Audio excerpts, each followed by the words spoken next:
ہے. جس طرح اب پانی اور رنگ دونوں چولی دامن کا ساتھ ہو چکا ہے, اب اگر رنگ کو نکالنا چاہیں گے تو پانی رنگ کو چھوڑنے کے لیے تیار نہیں ہے.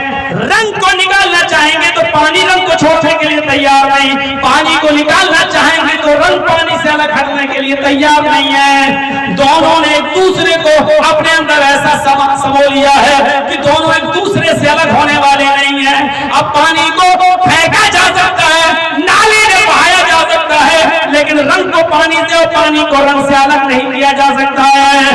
آئے جامتارا والوں, آئے مسلمانوں, ہمارا اسلام کے ساتھ ایسا ہی معاملہ ہونا چاہیے. ہم اسلام میں ایسے رنگ جائیں کہ ہم سے اسلام کو الگ کیا جائے تو اسلام ہم سے الگ نہ ہو, اور اسلام سے ہم کو الگ کیا جائے تو ہم اسلام سے الگ نہ ہو. ہمارا اٹھنا, ہمارا بیٹھنا, ہمارا لیٹنا, ہمارا جاگنا, ہمارا کھانا, ہمارا پینا, ہمارا سونا, چلنا پھرنا, شادی بیاہ سب ایسے اسلام کے ماحول میں رنگ جائیں, ایسے اسلام کے ماحول میں رنگ جائیں کہ کوئی کسی بھی قیمت پر ہمیں الگ کرنا چاہے تو نہ کرے. جیسے حضرت بلال آگ کے انگاروں پہ لٹا دیے گئے, لیکن اسلام ان کے اندر سے الگ نہیں ہو رہا ہے.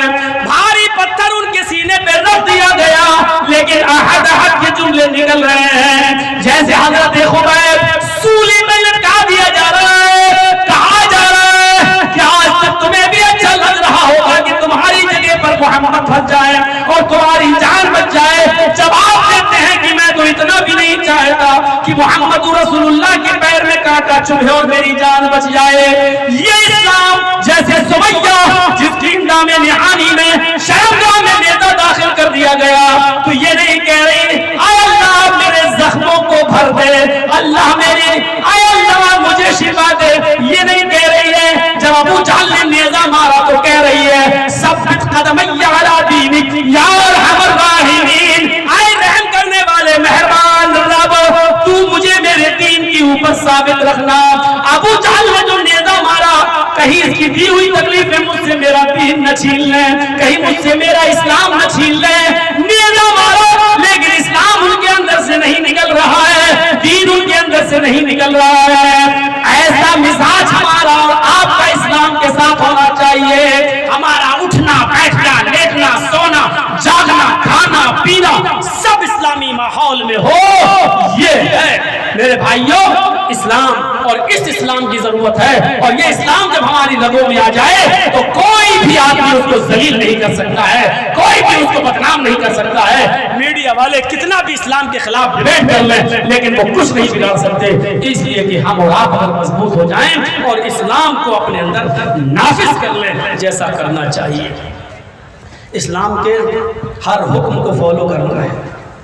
اسلام کے ہر حکم کو ہمیں اور آپ کو فالو کرنا پڑے گا, چاہے وہ ہماری سمجھ میں آئے یا نہ آئے. ایک مثال سے میں آپ کو سمجھاتا ہوں, ذرا غور سے سنیے گا اس مثال کو. بڑے بڑے شہروں میں, آپ کے ہاں تو ہمیں نہیں معلوم, بڑے بڑے شہروں میں کانپور چلے جائیے, دلی چلے جائیے, لکھنؤ چلے جائیے, کلکتہ چلے جائیے, بمبئی چلے جائیے, کہیں بھی, تو وہاں چوراہوں پر ریڈ لائن لگی ہوتی ہے, ریڈ لائٹ. جب آپ گاڑی لے کے جاتے ہیں تو اچانک ریڈ سگنل جب ہوتا ہے تو آپ کو گاڑی روکنا پڑتی ہے, آپ کو گاڑی روکنا پڑتی ہے, اور جیسی گرین سگنل ہوا تب آپ کراس کر سکتے ہیں. ہوتا ہے نا بڑے بڑے شہروں میں. گورنمنٹ نے یہ رول اس لیے بنایا ہے تاکہ ایکسیڈنٹ نہ ہو. اس بات کو یاد رکھیے گا, گورنمنٹ نے یہ رول کس لیے بنایا تاکہ لوگوں کی جان کی حفاظت ہو. گورنمنٹ نے یہ رول اس لیے بنایا ہے تاکہ ایکسیڈنٹ نہ ہو. یہ ذہن میں رکھ لیا, ایکسیڈنٹ نہ ہو.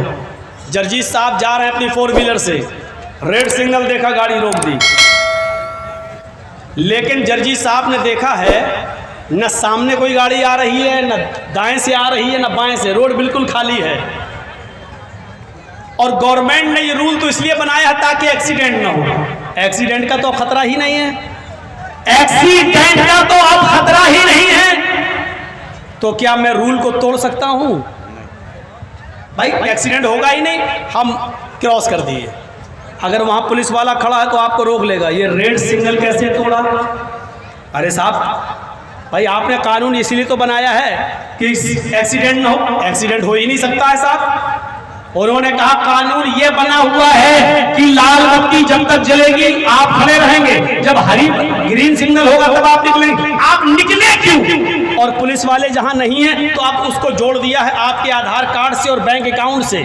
ہم لوگ لکھنؤ میں پولیس نہیں ہوتی چوراہوں پر، اگر 4 ویلر کو نکال لے گئے ریڈ سگنل پر تو اپنے آپ چالان کٹ جاتا اور بینک سے اتنا پیسہ کٹ جاتا، فوٹو کھینچ جاتا اور اپنے آپ بینک سے پیسہ کٹ جاتا ہے۔ آپ کا 1000 روپیہ گیا، 2000 گیا، پینالٹی لگ جاتی ہے۔ اب پولیس کو چالان کاٹنے کی ضرورت نہیں ہے، اب بڑے بڑے شہروں میں یہ ہو رہا ہے۔ تو میرے بھائیوں جب ایکسیڈنٹ کا خطرہ نہیں ہے تب تو نکلنے دو، تب بھی نہیں نکل سکتے کیونکہ فالو کرنا ہے قانون کو، چاہے وہ ایکسیڈنٹ ہو رہا ہو یا نہیں۔ ریڈ لائن لائٹ ہے تو آپ کو رکنا ہے، گرین ہوگا تبھی آپ نکلیں گے، سگنل گرین ہوگا تب آپ نکلیں گے۔ تو اب سمجھ میں آئے یا نہ آئے لیکن آپ کو قانون کو فالو کرنا ہے، یہی اسلام ہے، یہی اسلام ہے۔ بہت سی باتیں آپ کے سمجھ میں آئیں یا نہ آئیں لیکن ہمیں فالو کرنا پڑے گا، یہ مانتے ہوئے کہ ہمارے پاس ایسی عقل نہیں ہے، ہمارے پاس اتنی عقل نہیں ہے جو ہر صحیح اور غلط کا فیصلہ کر سکے۔ میرے بھائیو اللہ نے بہت سی جگہ کہا ہے کہ عقل و شعور سے کام لو، عقل و شعور سے کام لو، لیکن عقل کا بھی ایک دائرہ ہوتا ہے۔ آنکھ سے ہم دیکھتے ہیں لیکن ہمیں یہ جلسے کے لوگ دکھائی دے رہے ہیں، مدھوپور میں اس وقت کیا ہو رہا وہ ہماری آنکھیں نہیں دیکھ رہی ہیں، شہر میں جامتارا میں کیا ہو رہا ہے ہماری آنکھیں نہیں دیکھ رہی ہیں، ہمارے لکھنؤ میں کیا ہو رہا ہماری آنکھیں نہیں دیکھ رہی ہیں۔ آنکھ دیکھتی ہے لیکن اس کا ایک دائرہ ہے، ایسے عقل سوچتی ہے، عقل کام کرتی ہے لیکن اس کا بھی ایک دائرہ ہے۔ ہماری عقل یہاں تک ٹھیک ہے، یہ مائک دیکھتے ہیں تو سمجھ میں آتا مائک بنانے والا کوئی ہوگا، جب ہم یہ مشین دیکھتے ہیں تو ہماری عقل کہتی ہے مشین بنانے والا کوئی ہوگا، یہاں تک ہماری عقل ٹھیک کام کر رہی ہے۔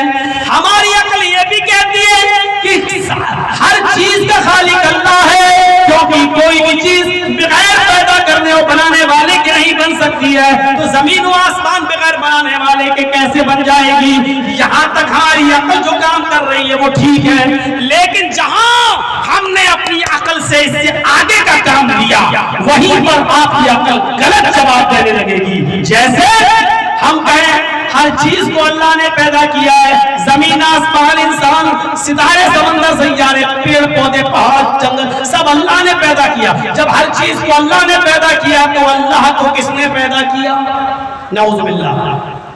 اب آپ جو یہ سوال کر رہے ہیں، آپ کی عقل میں جو یہ بات آ رہی ہے کہ اللہ کو کس نے پیدا کیا، اب آپ اس عقل سے وہ کام لے رہے ہیں جو عقل کا دائرہ نہیں ہے، یعنی آپ آنکھ سے وہ چیز دیکھنا چاہ رہے ہیں جو آپ کے دائرے میں نہیں ہے، آپ کان سے وہ چیز سننا چاہ رہے ہیں جو آپ کے کان سننے کی طاقت نہیں رکھتے، آپ عقل سے وہ کام لے رہے ہیں جو آپ کی عقل کے دائرے سے باہر ہے۔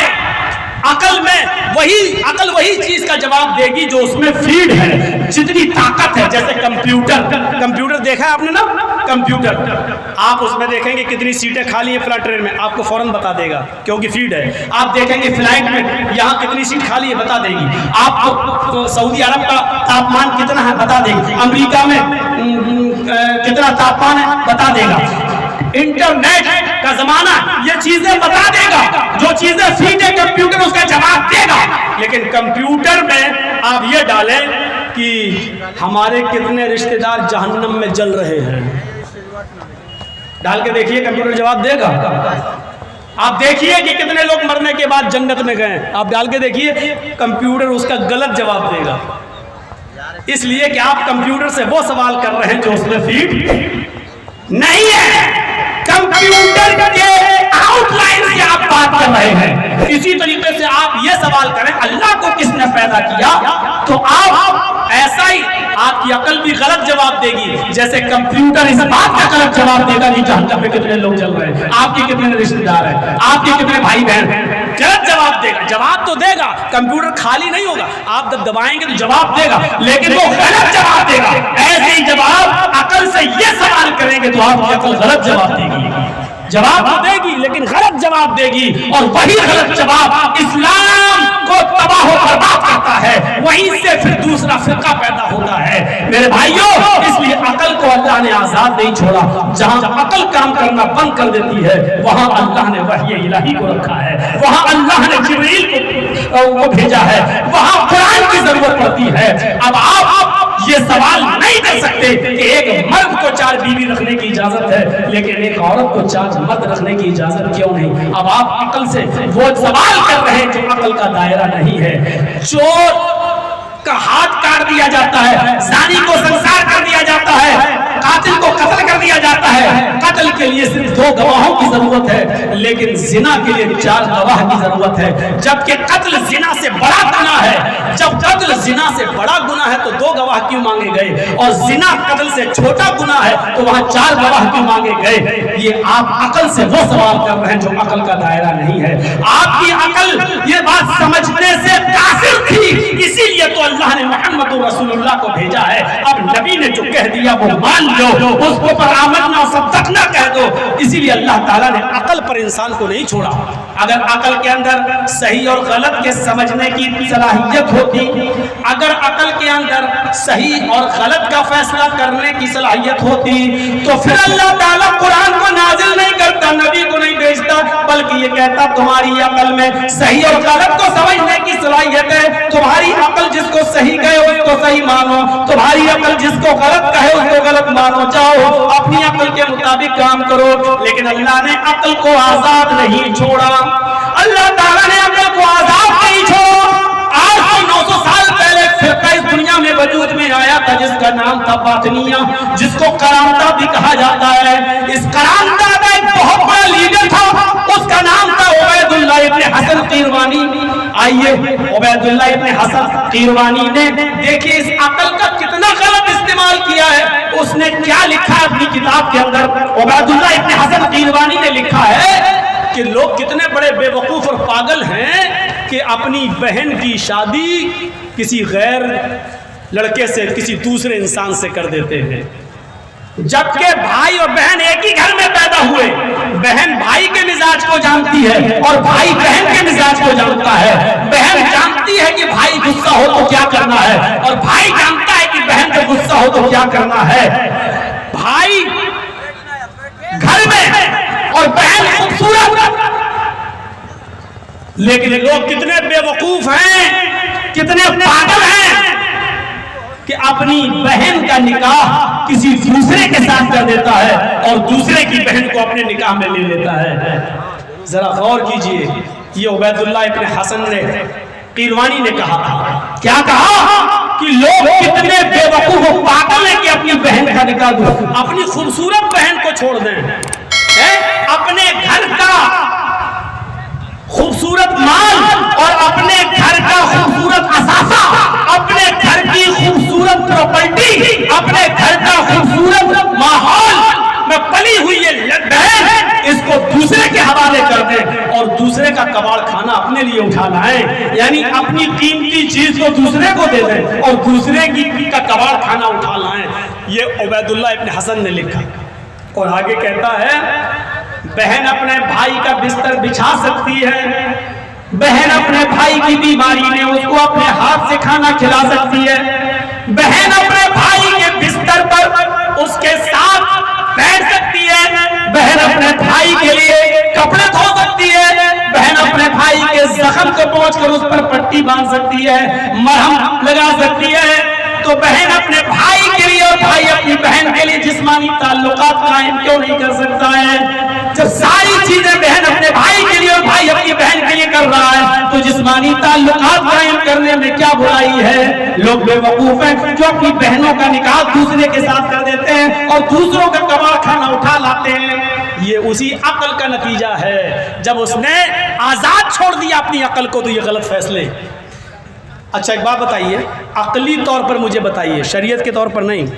शरीयत ने तो बता दिया कि ये रिश्ते हराम हैं, लेकिन अकली तौर पे बताओ कि उसने कौन सी गलत बात कही है? भाई, बहन हमारे कपड़े धोती है कि नहीं धोती है? बहन हमारे लिए खाना पकाती है कि नहीं पकाती है? बहन हमारे हाथ पर अगर थोड़ा फुंसी हो जाए तो साफ करती है कि नहीं करती है? बहन हमारे लिए बिस्तर बिछाती है या नहीं बिछाती है? अकल के तौर पे मुझे बताइए कि इसमें बुराई क्या है कि एक भाई अपनी बहन से निकाह कर ले, वो छोड़ दीजिए, समाज छोड़ दीजिए, अकली तौर पे मुझे बताइए कि इसमें क्या बुराई है। यकीनन अकली तौर पर इसमें कोई बुराई नजर नहीं आ रही है, लेकिन हमारी अकल का एक दायरा है। शरीयत कहती है तुम गलत सोच रहे हो, ये तुम्हारी अकल के दायरे से बाहर की बात है। जब तुम्हारी अकल यहाँ गलत फैसले करेगी तो फिर अकल का दायरा खत्म। अब वहां शरीयत की जरूरत है। शरीयत कहती है कि तुम बहन के साथ निकाह नहीं कर सकते। तुम जिस औरत को निकाह में लाए हो, अरे अपनी सगी बहन को छोड़ो, जो औरत तुम्हारी बीवी बनी हुई है, तुम उस बीवी की बहन को भी अपने निकाह में नहीं ला सकते हो। तुम अपनी भतीजी से भी निकाह नहीं कर सकते हो, तुम अपनी खाला से भी निकाह नहीं कर सकते हो, तुम अपनी माँ से भी, अपनी भांजी से भी निकाह नहीं कर सकते हो। गौर कीजिए मेरे प्यारे साथियों, इस्लाम ने कितनी बंदिशें लगा दी हैं। जहां अकल काम करना बंद कर देती है, वहां शरीयत काम करती है, वहां शरीयत का हुक्म माना जाता है। खलीजी जंग हुई है आज से चंद साल पहले, जो खलीजी जंग हुई थी अमेरिका में, अमेरिका के फौजियों ने तो खलीजी जंग में जो हिस्सा लिया था, खलीजी जंग में जो अमेरिका के फौजी जब लौट कर आए जंग के बाद, तो पता चला अमेरिका ने 1,00,000 फौजियों को निलंबित कर दिया था, फौज से उनको हटा दिया। गौर कीजिए किस बात पर? अमेरिका को जांच पड़ताल में पता चला कि खलीजी जंग इतनी लंबी चली कि इन लोगों ने खलीजी जंग में अपनी बीवियों का साथ न पाया, तो आपस में होमोसेक्स, हम जिन्स परस्ती को अपनाया है। इन लोगों ने आपस में मर्दों ने, एक फौजी ने दूसरे फौजी के साथ अपना हम जिन्स परस्ती का शौक पूरा किया है। आपस में इन लोगों ने, यानी एक फौजी ने दूसरे फौजी के साथ मुकाला किया, और जब तक रहे वो एक दूसरे की जिनसी प्यास बुझाते रहे, ये इसकी वो उसकी। गौर कीजिए जब अमेरिका को पता चला तो बाकायदा व्हाइट हाउस में ऐलान करके 1,00,000 फौजियों को निलंबित कर दिया गया, नौकरी से निकाला गया। लेकिन जब उन 1,00,000 लोगों को नौकरी से निकाला गया तो पूरी की पूरी अमेरिका की आवाम सड़कों पर उतर आई, औरतों ने भी और मर्दों ने भी जुलूस निकालना शुरू किया है और कहा है कि ये कौन सी बात अकल के खिलाफ है, जब उनकी बीवियां उनके साथ नहीं थी। और जाहिर बात है कि आदमी को खाना पानी मिलता है तो उसके अंदर ये ख्वाहिश भी रखी गई है। जब ख्वाहिश को पूरा करने के लिए अगर बीवियां नहीं थी तो उन लोगों ने आपस में अगर एक दूसरे के साथ जिनसी तस्कीन हासिल कर ली तो इसमें क्या बुराई है। इतना जुलूस निकाला गया अमेरिका की आवाम की तरफ से कि अमेरिका के व्हाइट हाउस को इन लोगों की नौकरियों को फिर बहाल करना पड़ा और उन 1,00,000 फौजियों को दोबारा रखना पड़ा। मेरे भाइयों जरा गौर करो कि ये अकल जब काम करना बंद कर देती है तो इंसान इसमें भी कोई बुराई नहीं समझता है कि एक मर्द दूसरे मर्द के साथ और एक औरत दूसरी औरत के साथ गलत काम करे। इसको आज बुरा नहीं समझा जाता है। बाकायदा बर्तानिया में लंदन के पार्लियामेंट के अंदर जब ये बिल पास हो रहा था कि मर्द मर्द के साथ शादी कर सकता है और औरत औरत के साथ शादी कर सकती है, जब ये बिल पास हुआ तो वहां के पार्लियामेंट के लोगों में तालियों की गूंज के साथ इस बिल को पास किया जाता है। तालियों की गूंज के साथ इस बिल को पास किया गया। यानी ये बिल पास ही नहीं हुआ, ऐसा लग रहा जैसे उनको एक नई जिंदगी मिल गई है। लड़के लड़कों के साथ और लड़कियां लड़कियों के साथ निकाह शादी कर सकते हैं और इसको कानूनी तौर पर इजाजत मिल गई है। जरा गौर कीजिए आप, जब इंसान की अकल काम करना बंद कर देती है तब शरीयत की जरूरत पड़ती है, तब वही इलाही की जरूरत पड़ती है। अगर अकल को आजाद छोड़ दिया जाए, अगर अकल को आजाद छोड़ दिया जाए तो फिर मेरे भाइयों एक लड़का लड़के के साथ शादी करना और एक भाई अपनी बहन के साथ भी निकाह करने को बुरा नहीं समझेगा, क्योंकि आपकी अकल ये कहती है, हमारी अकल ये कहती है। इसलिए हर इंसान की अकल अलग अलग है, अकल का दायरा अलग है। इसलिए शरीयत ने कहा है उदखुलू फिस्सिल्म काफ़ा, पूरे के पूरे इस्लाम में दाखिल हो जाओ, फॉलो करो। जहां आपकी अकल काम करना बंद कर देती है वहां वही इलाही की जरूरत है। अब आप सवाल नहीं कर सकते हो शरीयत साफ कहती है, आपका छोटा बच्चा अपनी माँ का दूध पीता है, अगर वो आपके गोद में बैठा और पेशाब कर दे तो बच्चे का लड़के के पेशाब पर छींटे मारे जाएंगे, उसको धुलने की जरूरत नहीं है, सिर्फ छींटा मार के काम चला लिया जाएगा। लेकिन अगर दूध पीती बच्ची लड़की अगर आपके कपड़ों पर पेशाब कर दे आपकी गोद में, तो लड़की का पेशाब धोया जाएगा। शरीयत ने साफ कह दिया है। अब आप कहो लड़का लड़की दोनों में क्या फर्क है, लड़का भी पेशाब करता है लड़की भी पेशाब करती है। अब आप अपनी अकल से वो काम ले रहे हैं जो अकल का दायरा नहीं है। शरीयत ने कह दिया, हमें मानना है। हमारी अकल में इतनी ताकत नहीं है कि शरीयत के इस मसले को समझे। वो तो आज की मेडिकल साइंस ने बताया है कि लड़के के पेशाब में ये है, लड़की के पेशाब में ये है, लड़की का पेशाब इतनी इतनी बीमारियों में से बसा हुआ होता है। इसलिए ये तो आज की मेडिकल साइंस ने बताया है। 1400 साल पहले तो मेडिकल साइंस नहीं थी। तो मेरे प्यारे साथियों, हमें शरीयत के हुक्म को फॉलो करना है, नबी अकरम के हुक्म को फॉलो करना है। और एक बात और सुन लीजिए मेरे भाइयों, इबादत किसको कहते हैं, इस्लाम किसको कहते हैं? शरीयत ने जो कहा है उस पर अमल करना इबादत है। अल्लाह का एक